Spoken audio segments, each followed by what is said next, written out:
नमस्कार दोस्तों, आज मैं आपसे एक सवाल के बारे में बात करने वाला हूं और वो सवाल ये है कि क्या होता है जब आप वैसा सोचते हैं जैसा करोड़ों लोग सोच रहे हैं।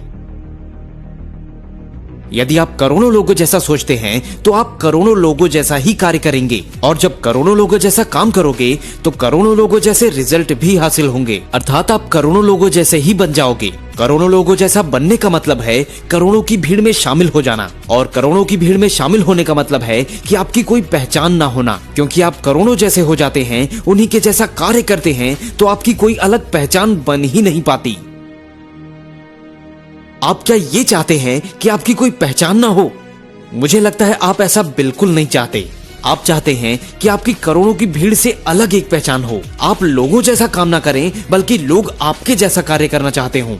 तो आपको एक कार्य, बस एक छोटा सा कार्य करना होगा। वह है आपको अपनी सोच बदलनी होगी। जी हाँ, आपको अपने सोचने का तरीका करोड़ों की भीड़ जैसा नहीं बल्कि उससे अलग करना होगा। जब आप करोड़ों से अलग सोचेंगे तो करोड़ों से अलग कुछ करेंगे, और करोड़ों से अलग कुछ करेंगे तो करोड़ों से अलग आपको रिजल्ट भी मिलेंगे। आप सफल लोगों में शामिल हो जाएंगे, आपकी एक अलग पहचान होगी और करोड़ों लोग आपको जानने लगेंगे। आपको कुछ उदाहरण देकर बताता हूँ। मुकेश अंबानी टेलीकॉम कंपनी जियो को सबके सामने लेकर आए, जबकि इस समय टेलीकॉम कंपनी में प्रतियोगिता होने के बाद भी जियो को सक्सेस मिल गई।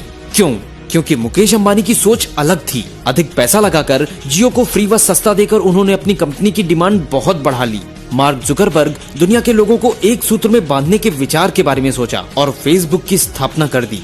एप्पल कंपनी के मालिक स्टीव जॉब्स ने मोबाइल कंपनीज में बढ़ते कंपटीशन की ओर ध्यान न देकर अपने प्रोडक्ट्स को सस्ता नहीं बनाया, बल्कि मोबाइल क्वालिटी और ब्रांड पॉपुलैरिटी की ओर ध्यान दिया और सफलता प्राप्त की। अमेज़न कंपनी के मालिक जेफ बेजोस की सोच, क्यों न कुछ ऐसा किया जाए कि बुक्स दुनिया में सभी लोगों तक आसानी से बिक सके। अपने इसी विचार के रिजल्ट के रूप में उन्होंने अमेज़न की स्थापना की, जो अब एक बहुत बड़ा ऑनलाइन स्टोर है। इस दुनिया के अमीरों में से एक रॉबर्ट कियोसाकी ने कुछ अलग सोचा। उन्होंने अपनी किताब रिच डैड पुअर डैड में प्रथम भुगतान खुद को करने के बारे में एक अलग विचार दिया।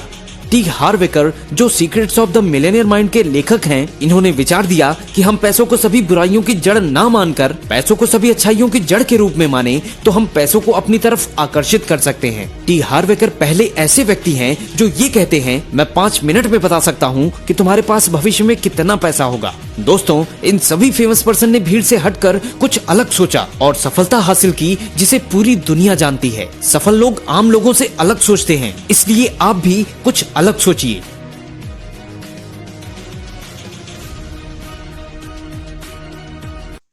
जिंदगी में रिस्क लेना सीखो। अगर तुम जीते तो तुम्हें वो सब कुछ मिलेगा जो तुम चाहते हो, और अगर तुम हार भी गए तो बहुत कुछ सीख जाओगे। जिंदगी में कभी उदास मत होना।